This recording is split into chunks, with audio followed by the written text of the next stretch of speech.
गुरु प्यारी साध संगत जी, राधा स्वामी जी। 18 नवंबर दिन शनिवार को बाबा जी ने डेरा ब्यास में संगतों को दर्शन दिए और पाठी साहब जी ने सत्संग फरमाया। बहुत ही अच्छा माहौल बना हुआ था। बाबा जी पूरे 9:30 पर स्टेज पर पहुंच गए थे और बहुत ही प्यारा शब्द पढ़ा जा रहा था। अत प्रीतम मन मोहना, घट सोहना प्राण आधारा। और इस शब्द के बाद पाठी जी ने सत्संग का शब्द शुरू किया और आज बाणी ली गई थी 5वीं पातशाही श्री गुरु अर्जन देव महाराज जी की। छाड़ सगल सियाणपा, साध सरनी आओ। पाठी जी ने फरमाया कि ये बाणी 5वीं पातशाही श्री गुरु अर्जन देव महाराज जी की है। आप जी हमें बता रहे हैं कि छाड़ सगल सियाणपा, साध सरनी आओ।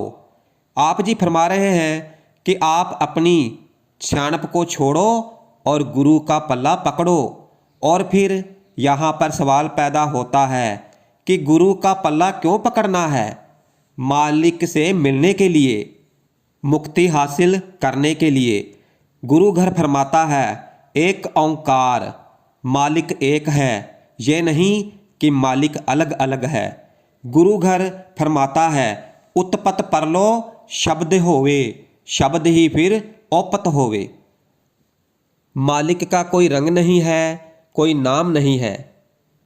फिर आप जी कहते हैं कि मिलता कैसे है? फिर आप बता रहे हैं कि गुरु की कृपा से। इसलिए कहते हैं साध शरणी आओ। हम जिसकी भी भक्ति करते हैं तो फिर वैसे ही हो जाते हैं।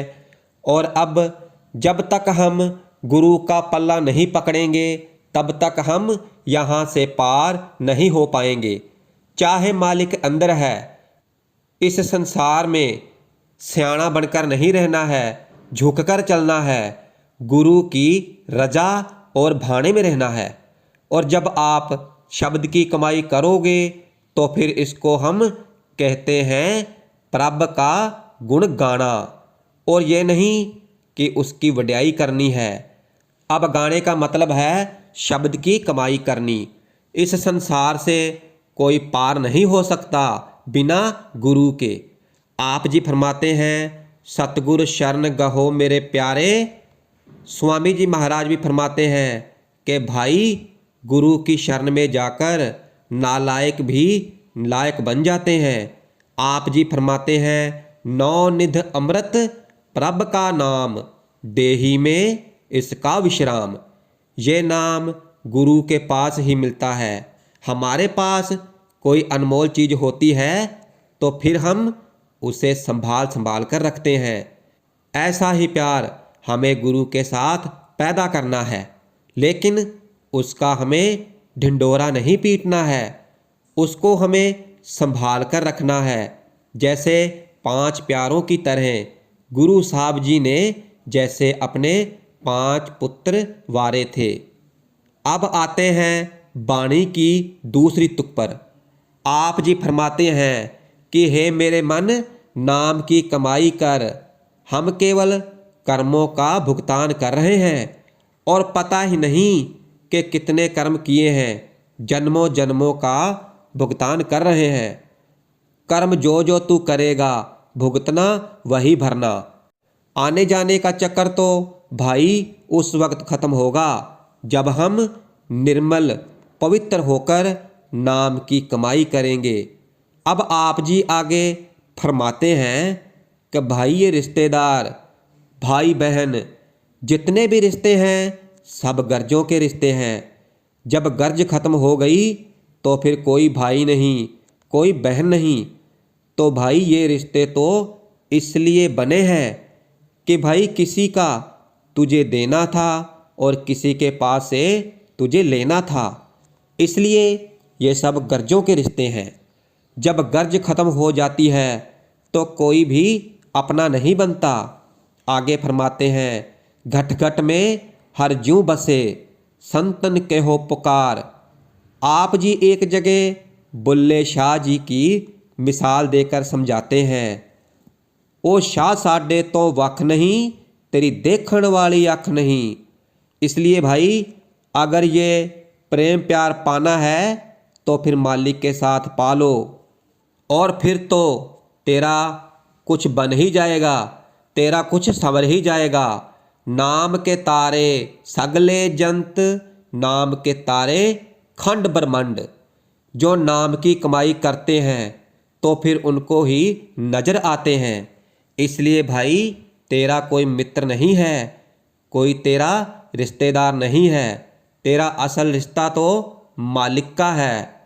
फिर आगे फरमाते हैं कि हम जो अपनी अक्ल के साथ यत्न करते हैं तो मालिक नहीं मिल सकता, ऐसे मालिक नहीं मिलेगा, क्योंकि मन के पीछे लगकर ऐसे नहीं मालिक मिलता।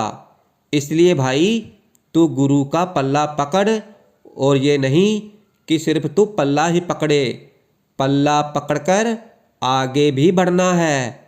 सिर्फ हमें 24 घंटों में से 3 घंटे गुरु के दिए हुए नाम को देने हैं, सिमरन भजन करना है, नाम की कमाई करनी है।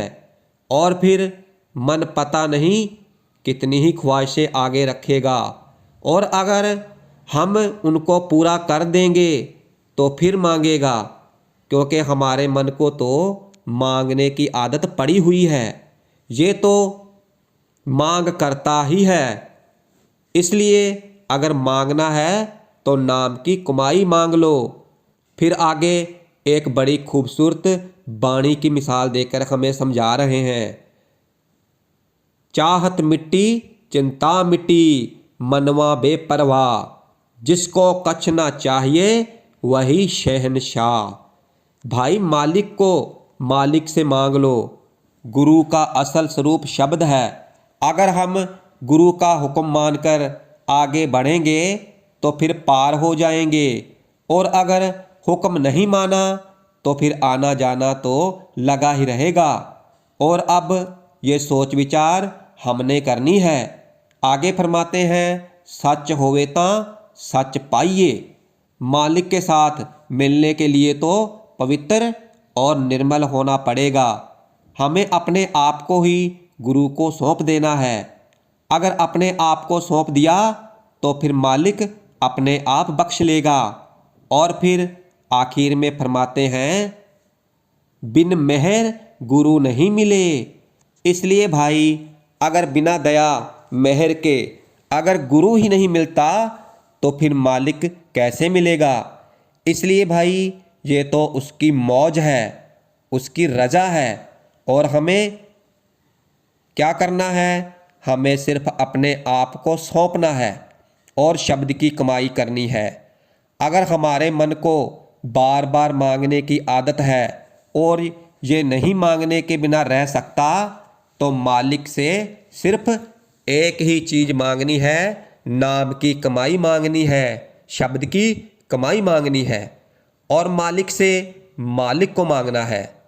तो साथ संगत जी, ये थे वो वचन जो पाठी साहब जी ने सत्संग में फरमाए थे, और पाठी साहब जी ने 45 मिनट तक सत्संग फरमाया था।